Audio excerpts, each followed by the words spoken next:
नमस्कार साथियों, स्वागत है आप सभी का आपके अपने इस YouTube चैनल पर जिसका नाम है जीएस बूस्टर, जो कि पार्ट है तक्षशिला इस बलिया का और मैं हूं अनुभव पात्र। साथियों, अंतरराष्ट्रीय राजनीति में कई बार सबसे बड़ा विवाद टैंक मिसाइल या युद्धपोत नहीं खड़े करते, एक नक्शा खड़ा कर देता है। और जब वही नक्शा किसी सरकारी दस्तावेज में नहीं बल्कि 1 रुपए के सिक्के पर छपा, तब मामला केवल मुद्रा का नहीं रह जाता, क्योंकि किसी देश की मुद्रा सिर्फ लेन देन का माध्यम नहीं होती, वह उसकी संप्रभुता, राष्ट्रीय पहचान और क्षेत्रीय दावे का सार्वजनिक प्रतीक भी होती। और यही कारण है कि नेपाल का 1 रुपया का सिक्का आज केवल सिक्का नहीं, भारत नेपाल संबंधों के नई बहस का मुद्दा बन चुका है।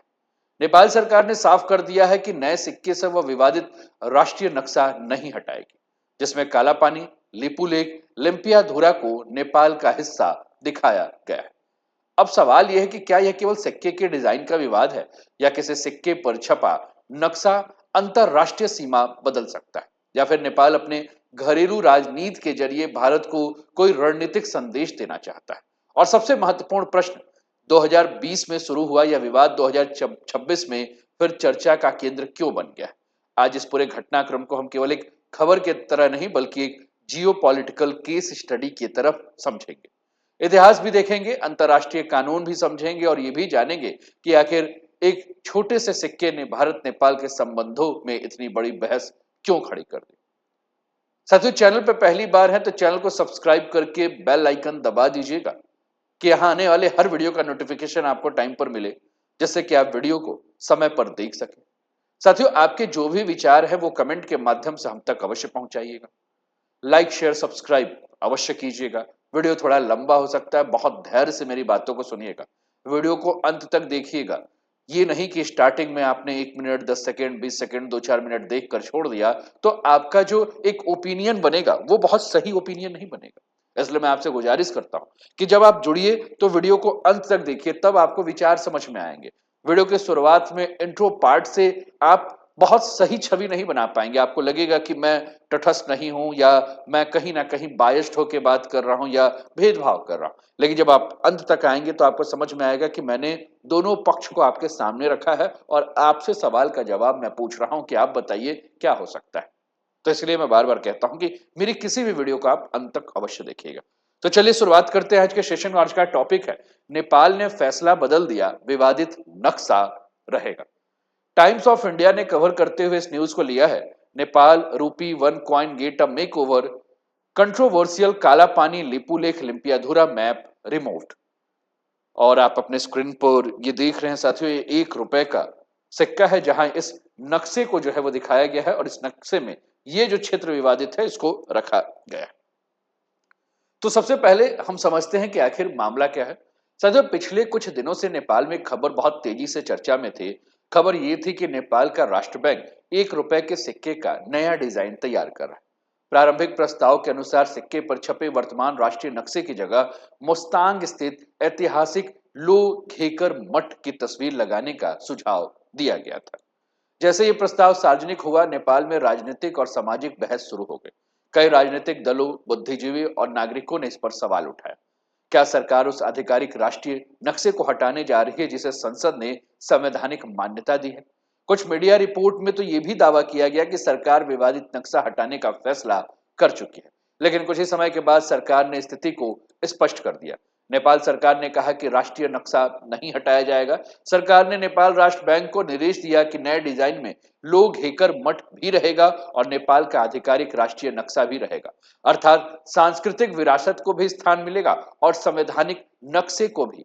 अब यही संशोधित डिजाइन अंतिम स्वीकृति के लिए भेजा जाएगा और मंजूरी मिलने के बाद नए सिक्के की ढलाई शुरू होगी। और यही से मामला केवल सिक्के के डिजाइन का नहीं रह जाता, यह राष्ट्रीय पहचान, क्षेत्रीय दावे और भारत नेपाल संबंध से जुड़ा भू राजनीतिक प्रश्न बन जाता है। लेकिन असली सवाल जो है वो अभी भी बाकी है, आखिर एक छोटे से सिक्के पर छपा नक्शा इतना बड़ा राजनीतिक मुद्दा कैसे बन गया? तो चलिए इसे भी हम देखते हैं। साथियों, नेपाल जिस नक्शे को अपने सिक्के पर बनाए रखना चाहता है यह कोई सामान्य प्रशासनिक नक्शा नहीं है, बल्कि इस नक्शे में काला पानी, लिपुलेख और लिम्पियाधुरा को नेपाल का हिस्सा दिखाने वाला विवादित राजनीतिक नक्शा है। और यही नक्शा पिछले 6 वर्षों से भारत नेपाल संबंधों में लगातार तनाव को एक प्रमुख कारण के रूप में जो है वो बनाकर रखा है। अब इस विवाद की पूरी कहानी को हमें समझने के लिए 2020 में लौटना होगा। 2020 में अगर हम लौटेंगे साथियों, तो 2020 में क्या हुआ इसे हम देखें। आप अपने स्क्रीन पर सबसे पहले इस तस्वीर को देखिए। तस्वीर में नेपाल के 1 रुपए के सिक्के के बारे में बताया गया है, जिस पर विवादित नक्शा आप देखें उकेरा हुआ आपको नजर आ रहा है।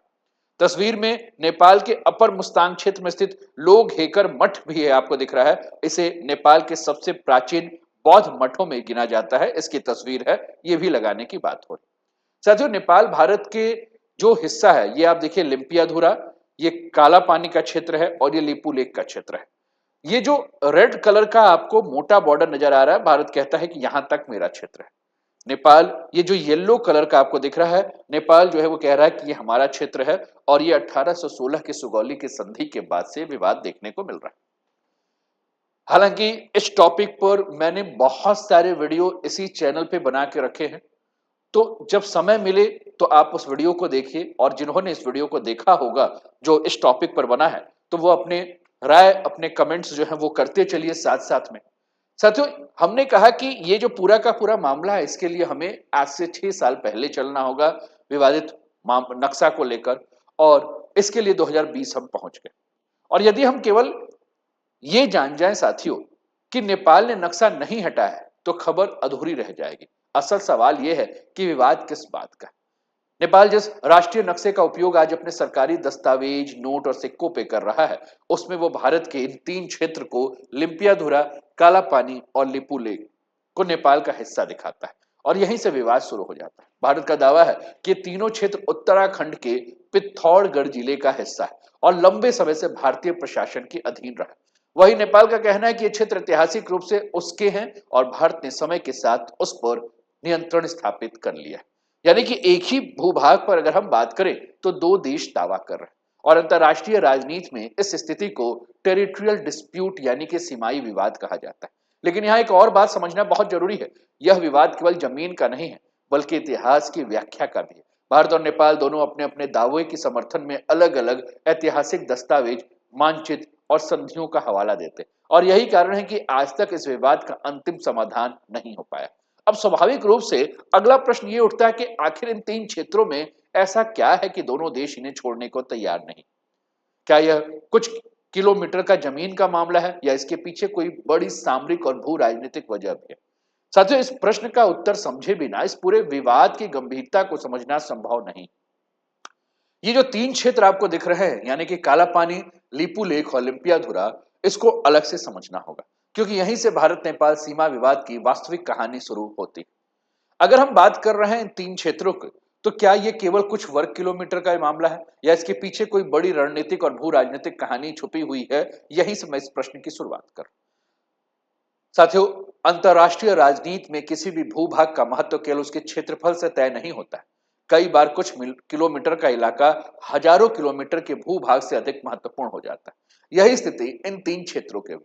सबसे पहले अगर हम बात करें साथियों काला पानी के बारे में, तो काला पानी की अगर हम बात कर रहे हैं, तो काला पानी उत्तराखंड के पिथौरागढ़ जिले के उत्तर में स्थित एक उच्च हिमालयी क्षेत्र है। यहां से काली नदी, जिसे कि हम महाकाली या शारदा के नाम से भी जानते हैं, का उद्गम यहीं से हुआ। माना यही जाता है कि यहीं से उद्गम जो है, और यही इस पूरे विवाद का मूल आधार है। यहीं से विवाद इतिहास में चला जाता है। इतिहास यानी कि आज से लगभग 210 साल पहले 1816 में, जब ब्रिटिश ईस्ट इंडिया कंपनी ने नेपाल के गोरखा साम्राज्य के साथ एक संधि की थी, जिसे सुगौली की संधि कहते हैं। और इस संधि में कहा गया था कि काली नदी के पश्चिम का क्षेत्र ब्रिटिश भारत का होगा और पूर्व का क्षेत्र नेपाल का। संधि में नदी का नाम तो स्पष्ट लिखा गया है, लेकिन नदी का वास्तविक उद्गम कहां से है, यह स्पष्ट रूप से निर्धारित नहीं किया गया है। तो काला पानी को माना जाता है कि यही होगा, तो इसके पूर्व का क्षेत्र और उसके पश्चिम का क्षेत्र, इस प्रकार से जो है वो पूरा विवाद दिख रहा है, और यहीं से भविष्य में विवाद की नींव पड़ गई। भारत का कहना है कि काली नदी का उद्गम जो है वो काला पानी के क्षेत्र से है, और इस आधार पर काला पानी, लिपू लेक और उससे आगे का क्षेत्र भारत का हिस्सा बनता है। वही नेपाल का दावा है कि काला नदी का वास्तविक उद्गम क्षेत्र लिम्पियाधुरा से जो है वो देखने को मिलता है। यदि नेपाल इस व्याख्या को स्वीकार कर लिया जाए जो नेपाल दे रहा है, तो पूरा ये क्षेत्र जो आपको येलो जो है वो देखने को मिल रहा है, यह नेपाल के क्षेत्र में चला जाता है। यानी पूरा विवाद नदी के स्रोत की अलग अलग व्याख्या पर आधारित है। अब बात करते हैं साथियों लिपू लेक के बारे में, लिपू लेक दर्रे की। लिपि लेख साथियों केवल एक पहाड़ी दर्रा नहीं है, यह भारत, नेपाल और तिब्बत जो कि चाइना के कब्जे में है, उसका ट्राई जंक्शन के निकट एक अत्यंत संवेदनशील क्षेत्र है। यह वह मार्ग है जिसके माध्यम से भारत से हजारों श्रद्धालु हर वर्ष कैलाश मानसरोवर यात्रा के लिए तिब्बत जाते हैं। लेकिन धार्मिक महत्व से भी अधिक महत्वपूर्ण इसका सामरिक महत्व है। यह दर्रा भारत के लिए चीन सीमा तक तेज पहुंच उपलब्ध कराता है। यदि किसी आपातकाल की स्थिति में सेना को तैनात करना हो, सीमा तक रसद पहुंचाना हो, तो यह मार्ग अत्यंत महत्वपूर्ण माना जाता है। और इसी कारण भारत ने वर्ष 2020 में धारचूला से लेकर लिपुलेख तक सड़क का निर्माण किया था। भारत ने इसे अपनी सीमा के भीतर किया गया एक विकास कार्य बताया, तो नेपाल ने इसका विरोध किया। नेपाल का कहना है कि सड़क उस क्षेत्र से होकर गुजरती है जिस पर वह अपना दावा करता है, और यही से विवाद अचानक राजनीतिक मुद्दा बन गया। अब बात करते हैं लिम्पियाधुरा की, जो कि आपके स्क्रीन पर यहां देखने को मिल रहा है। साथियों, लिम्पियाधुरा के बारे में बात करें तो भौगोलिक दृष्टि से यह वह क्षेत्र है जिसे लेकर दोनों देशों की व्याख्या सबसे अधिक अलग। नेपाल का दावा है कि यहीं से काली नदी निकलती है, इसलिए लिम्पियाधुरा, काला पानी, लिपुलेख तीनों नेपाल के हिस्से। भारत इस व्याख्या से सहमत नहीं है। भारत का प्रशासन दशकों से इस क्षेत्र को अपने कार्य के रूप में रखता है और भारत इसे उत्तराखंड का अभिन्न हिस्सा मानता है। यह केवल सीमा रेखा का विवाद नहीं, बल्कि इतिहास, भूगोल और अंतर्राष्ट्रीय कानून की अलग अलग व्याख्याओं का भी विवाद है, और यही कारण है कि आज तक इस सीमा का अंतिम समाधान नहीं निकल पाया है। अब यहाँ एक बहुत ही महत्वपूर्ण प्रश्न उठता है, यदि यह विवाद इतना पुराना है तो फिर 220 में अचानक इतना बड़ा राजनीतिक मुद्दा क्यों बन गया? और यही समझना सबसे ज्यादा जरूरी, क्योंकि यहीं से नेपाल ने अपना नया राजनीतिक नक्शा जारी किया, और वही नक्शा आज उसके नोटों और उसके सिक्कों तक जो है वो पहुंच चुका है। साथियों, अब तक हमने समझ लिया कि विवाद किन क्षेत्रों को लेकर हुआ, लेकिन अब सबसे महत्वपूर्ण प्रश्न है कि नेपाल ने यह नया राजनीतिक नक्शा आखिर जारी कब किया और क्यों किया। इसके लिए हमें वर्ष 2020 में जाना होगा। मई 2020 भारत ने उत्तराखंड के धारचूला से लिपुलेख दर्रे तक जो है एक सड़क का उद्घाटन किया। भारत के अनुसार यह सड़क पूरी तरह से भारतीय क्षेत्र में बनाई गई। इसका उद्देश्य कैलाश मानसरोवर यात्रा को सुगम बनाना और सीमावर्ती क्षेत्रों तक बेहतर संपर्क स्थापित करना। लेकिन नेपाल ने इसका तीखा विरोध किया। नेपाल का कहना था कि सड़क उस क्षेत्र से होकर गुजरती है जिसे वह अपना भूभाग मानता है, और यही मामला केवल कूटनीतिक विरोध तक सीमित नहीं रहा। नेपाल की तत्कालीन सरकार ने मई 2020 में एक नया राजनीतिक नक्शा जारी कर दिया। इस नए नक्शे में काला पानी, लिपुलेख, लिम्पियाधुरा को आधिकारिक रूप से नेपाल का हिस्सा दिखाया गया। इसके बाद जून 2020 में नेपाल की संसद ने संविधान में संशोधन कर इस नक्शे को संवैधानिक मान्यता भी दे दी। यानी यह केवल सरकार का प्रशासनिक निर्णय नहीं था, बल्कि नेपाल के संविधान द्वारा स्वीकृत आधिकारिक राष्ट्रीय नक्शा बन गया। और यही वो नक्शा है जो आज नेपाल के सरकारी दस्तावेजों, स्कूल की पुस्तकों, पासपोर्ट, 100 रुपए के नोट और 1 तथा 2 रुपए के सिक्कों पर भी दिखाई देता है। इसलिए आज जब 1 रुपए के सिक्के की नई डिजाइन तैयार की जा रही है, तो सबसे बड़ा प्रश्न यही था कि क्या इस आधिकारिक नक्शे को हटाया जाएगा। और यही कारण है कि जैसे ही प्रारंभिक प्रस्ताव केवल लोघर मठ की तस्वीर पर बात सामने आई, तो नेपाल के भीतर राजनीतिक विवाद जो है वो खड़ा हो गया। साथियों, अब यहाँ एक बहुत स्पष्ट बात को समझना हमें चाहिए कि अक्सर ऐसी खबरें में लोग यह मान लेते हैं कि नेपाल राष्ट्रीय बैंक विवादित नक्शा हटाना चाहता था। लेकिन समाचार को जब आपने सुना होगा, ध्यान से पढ़ा होगा, और जब मेरे साथ उसका विश्लेषण सुन रहे हैं, तो आप समझिए कि ऐसा बिल्कुल नहीं। नेपाल राष्ट्र बैंक का मूल उद्देश्य सीमा विवाद पर कोई नया राजनीतिक संदेश देना नहीं था। दरअसल नेपाल की मुद्रा पर वर्षों से पशुपतिनाथ मंदिर, जानकी मंदिर और अन्य हिंदू सांस्कृतिक प्रतीकों की जो है वो तस्वीर छपती थी। मैं आपके स्क्रीन पर कुछ नोट्स दिखा, ये देखिए, आप 1 रुपए के सिक्के पे आपको यहाँ माउंट एवरेस्ट की तस्वीर देखने को मिल रहा है ना। तो आप देखिए 1 रुपए के सिक्के में, और भी आपको आपकी स्क्रीन पर सिक्के दिखा रहा हूं। नेपाल की मुद्रा का इतिहास आप देखिए, राजतंत्र काल की मुद्रा, जब राजा महेंद्र की तस्वीर, इस पर हम चर्चा करेंगे विस्तार से। ये एक तरह से आपके स्क्रीन पर नेपाल की मुद्रा जो है उसकी तस्वीर आप देख लीजिए।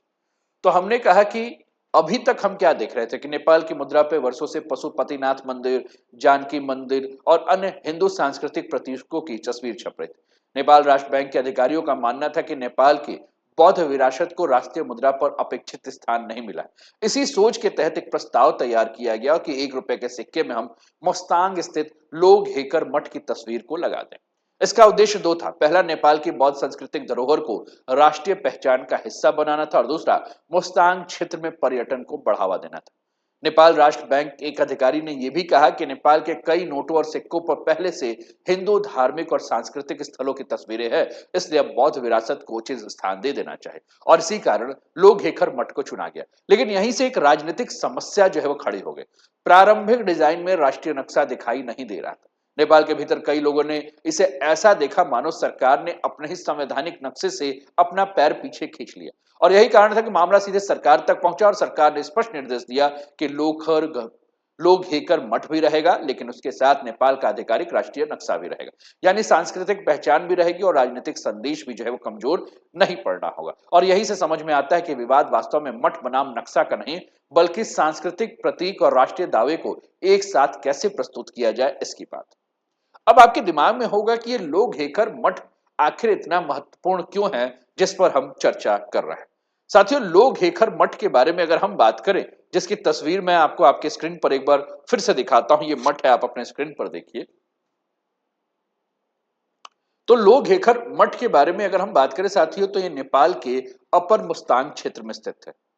इतिहासकारों के अनुसार इसकी स्थापना 8वीं शताब्दी में गुरु पद्म संभव, जिन्हें बौद्ध परंपरा में गुरु रिनपोछे भी कहा जाता है, इन्होंने की थी। इसे केवल नेपाल का ही नहीं, बल्कि पूरे हिमालयी क्षेत्र के सबसे प्राचीन बौद्ध मठों में से एक माना जाता है और यही कारण है कि इसका धार्मिक, सांस्कृतिक और ऐतिहासिक महत्व अत्यंत विशेष है। नेपाल राष्ट्र बैंक के अधिकारियों का मानना था कि यदि इस मठ की तस्वीर राष्ट्रीय मुद्रा पर आएगी तो इससे नेपाल के बौद्ध विरासत को वैश्विक पहचान मिलेगी। साथ ही मुस्तांग जैसा दूरस्थ हिमालयी क्षेत्र में पर्यटन को प्रोत्साहन मिलेगा। यानी लोग हेखर मठ को चुनने के पीछे कोई राजनीतिक उद्देश्य नहीं था, बल्कि यह नेपाल की सांस्कृतिक विविधता को राष्ट्रीय मुद्रा पर प्रदर्शित करने का एक प्रयास था। लेकिन जब यह सांस्कृतिक प्रस्ताव राष्ट्रीय नक्शे से जुड़ गया, तब यह एक सामान्य डिजाइन से परिवर्तन होकर राष्ट्रीय बहस का विषय बन गया। अब देखते हैं कि पूरे इस विवाद में नेपाल सरकार ने अंतिम क्या कहा। साथियों, सरकार ने नेपाल राष्ट्र बैंक के मूल प्रस्ताव को पूरी तरह से अस्वीकार नहीं किया, ना ही केवल पुराने डिजाइन को यथावत रखने का निर्णय लिया। सरकार ने मध्यम मार्ग को अपनाया। नेपाल राष्ट्र बैंक को निर्देश दिया कि भाई नक्शा जो है आप ऐसा कीजिए। एक बार संशोधित डिजाइन दोबारा स्वीकृति के लिए भेजा गया और अंतिम मंजूरी मिलने के बाद नए नक्शे की ढलाई के बारे में बात हुई। फिलहाल सरकार ने केवल यह स्पष्ट कर दिया कि विवादित राष्ट्रीय नक्शा हटाया नहीं जाएगा और यही एक महत्वपूर्ण तथ्य सामने आया। कुछ मीडिया रिपोर्ट में यह भी दावा किया जा रहा है कि नेपाल सरकार ने नए 1 रुपए के सिक्कों को पहले से मंजूरी दे दी है, लेकिन उपलब्ध आधिकारिक जानकारी के अनुसार ऐसे रिपोर्ट सही नहीं थे। सरकार ने केवल संशोधित डिजाइन तैयार करने का निर्देश दिया है। अब तक हमने पूरे मामले का राजनीतिक और सांस्कृतिक पक्ष समझा है, लेकिन समाचार का एक आर्थिक पक्ष भी हमें समझना है, जिस पर अक्सर कम चर्चा होती है। नेपाल राष्ट्र बैंक के अधिकारियों के अनुसार वर्तमान समय में 1 रुपए का जो सिक्का है, इसको बनाने में जो लागत आ रही है, वो आ रही है 1 रुपए से अधिक, यानी कि 2 रुपए, यानी 2 रुपए से भी अधिक। यानी जिस सिक्के का मूल्य केवल 1 रुपया है, उसे बनाने में सरकार दोगुना से अधिक खर्च कर रही है। स्वाभाविक है कि ऐसी स्थिति में लंबे समय तक आर्थिक रूप से व्यवहारिक नहीं हो सकते। इसलिए नए डिजाइन के साथ साथ सिक्के की धातु और वजन में भी बदलाव करने की तैयारी की जाए। उद्देश्य बिल्कुल स्पष्ट है कि निर्माण लागत को कम किया जाए। यानी एक ही डिजाइन परिवर्तन के माध्यम से नेपाल सरकार 2 लक्ष्य हासिल करना चाहती है। पहला, सांस्कृतिक और राष्ट्रीय प्रतीकों को नए स्वरूप में प्रस्तुत करना चाहती है, तो दूसरा, सिक्के के उत्पादन को आर्थिक रूप से अधिक व्यवहारिक बनाना चाहते। 1 रुपया का सिक्का ही नहीं साथियों, नेपाल राष्ट्र बैंक 10 के सिक्के के डिजाइन में भी बदलाव का विचार कर रहा है। प्रस्ताव के अनुसार इस सिक्के पर दैलेख जिले के भूर्ति देवल मंदिर समूह की तस्वीर को जो है वो शामिल किया जाए। भूर्ति देवल कोई एक मंदिर नहीं, बल्कि 22 मंदिरों का एक ऐतिहासिक समूह है। इतिहासकारों के अनुसार इसका निर्माण 14वीं और 15वीं शताब्दी में खास मल्ल शासकों के शासन में काल में हुआ था। अर्थात नेपाल केवल एक सिक्के का डिजाइन नहीं बदल रहा, बल्कि अपने मुद्रा के माध्यम से देश के विभिन्न ऐतिहासिक और सांस्कृतिक धरोहरों को क्रमशः स्थान देने की दिशा में काम कर रहा है और यही कारण है कि 1 रुपए के सिक्के के साथ साथ 10 रुपए के सिक्के का भी प्रस्ताव चर्चा में। अब यहां एक दिलचस्प बात आपको समझना होगा कि किसी भी देश का मुद्रा केवल आर्थिक व्यवस्था का हिस्सा नहीं है, वह उस देश के राजनीतिक इतिहास का दस्तावेज भी है। नेपाल इसका एक अच्छा उदाहरण है। राजशाही के दौर में नेपाल के नोटों और सिक्कों पर, अगर मैं आपके सामने तस्वीर रखूं, आप अपने स्क्रीन पर यह तस्वीर को ध्यान से देखिए, तो राजा महेंद्र, राजा वीरेंद्र, राजा ज्ञानेंद्र की तस्वीर जो है वो आपको देखने को मिल रही है। ये राजा महेंद्र 1955 से 72, राजा वीरेंद्र 1972 से 2001, राजा ज्ञानेंद्र 2001 से 2008 और 2008 के बाद गणतंत्र आया। तो गणतंत्र के पहले की बात करूं और गणतंत्र के बाद की बात करें, आप अपने स्क्रीन पर जो है वह तस्वीरें को ध्यान से देखिए। तो राजशाही और राजा के चित्र होते थे, लेकिन 2006 में नेपाल में बड़ा राजनीतिक परिवर्तन हुआ। राजशाही समाप्त हुई और नेपाल एक लोकतांत्रिक गणराज्य की दिशा में आगे बढ़ा। इसके बाद मुद्रा के प्रतीक भी बदल गए। राजाओं की तस्वीर के जगह पे माउंट एवरेस्ट, वन्य जीव, राष्ट्रीय स्मारक, सांस्कृतिक प्रतीकों का स्थान मिला। नेपाल की मुद्रा समय समय पर देश की राजनीतिक व्यवस्था और राष्ट्रीय प्राथमिकताओं के साथ बदलती रही और इसी क्रम में अब सरकार विभिन्न ऐतिहासिक और सांस्कृतिक धरोहर को भी मुद्रा पर शामिल करने की दिशा में काम कर। इसलिए लोहघर मठ और मूर्ति देवल मंदिर का समूह का प्रस्ताव नेपाल के इसी व्यापक नीति का हिस्सा माना जा रहा है। एक महत्वपूर्ण प्रशासनिक प्रश्न यह है कि क्या नेपाल राष्ट्र बैंक अपने स्तर पर नया सिक्का जारी कर सकता है? साथियों, नेपाल में किसी भी नए नोट या सिक्के का डिजाइन लागू करने के लिए एक निर्धारित कानूनी प्रक्रिया का पालन करना पड़ता है। यह प्रक्रिया नेपाल राष्ट्र बैंक अधिनियम तथा नेपाल राष्ट्र बैंक नोट एवं सिक्का नियमावली के अनुसार संचालित होता है। सबसे पहले नोट एवं सिक्का डिजाइन समिति नया डिजाइन तैयार करती है और इस समिति में केवल बैंक के अधिकारी नहीं बल्कि गवर्नर, डिप्टी गवर्नर, इतिहासकार, पुरातत्वविद, भाषाविद और अन्य विशेषज्ञ भी शामिल होते हैं।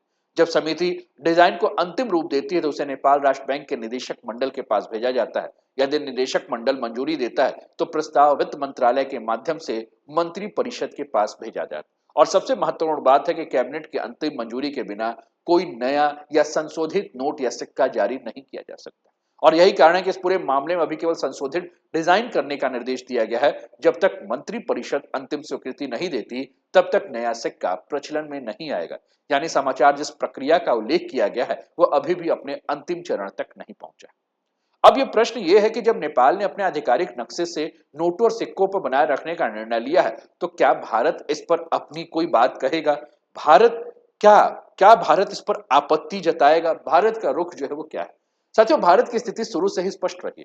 भारत का कहना है कि काला पानी, लिपू लेक और ओलंपियाधुरा भारतीय क्षेत्र है और इन पर भारत का प्रशासनिक नियंत्रण लंबे समय से बना हुआ है। इसलिए जब नेपाल ने मई 2020 में नया राजनीतिक नक्शा जारी किया तो बाद में उसे संवैधानिक मान्यता जब दी गई तब भारत ने औपचारिक रूप से इसका विरोध किया। भारत के विदेश मंत्रालय ने कहा कि नेपाल के द्वारा एक तरफा तरीके से अपने आधिकारिक नक्शे में परिवर्तन करना ऐतिहासिक तथ्यों और स्थापित वास्तविकता पर आधारित नहीं। भारत ने यह भी स्पष्ट किया कि इस प्रकार के कदम से दोनों देशों के बीच चल रही सीमा वार्ता की भावना जो है वो अनुरूप नहीं है। भारत का लगातार यही कहना रहा है कि सीमा विवाद का समाधान किसी एक पक्ष द्वारा नक्शा बदल देने से नहीं होता। ऐसा विवाद दोनों देशों के बीच द्विपक्षीय वार्ता के माध्यम से सुलझाया जा सकता है और यही कारण है कि आज भी भारत नेपाल के साथ संवाद के माध्यम से इस मुद्दे का समाधान निकालने का बात कर रहा है। ध्यान देने वाली बात यह भी है कि नेपाल द्वारा अपने आधिकारिक नक्शे को नोटों और सिक्कों पर जारी रखना भारत के आधिकारिक रुख में कोई परिवर्तन नहीं लाता। आज भी इन तीनों क्षेत्रों को भारत अपना हिस्सा बताता है और अपनी प्रशासनिक तथा संवैधानिक स्थिति पर कायम है। यानी आज की खबर में भले चर्चा 1 रुपए के सिक्के की हो, लेकिन भारत के दृष्टिकोण में मूल मुद्दा अब भी वही है, सीमा विवाद का समाधान बातचीत से होना चाहिए, प्रतीकों के माध्यम से नहीं।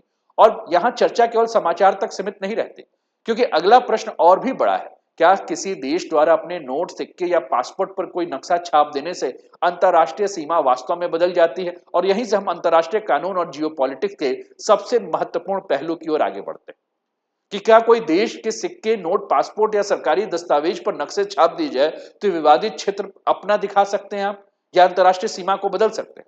साथियों, ये राष्ट्रीय दावा और अंतरराष्ट्रीय मान्यता का अंतर जो है ये समझना बहुत जरूरी है।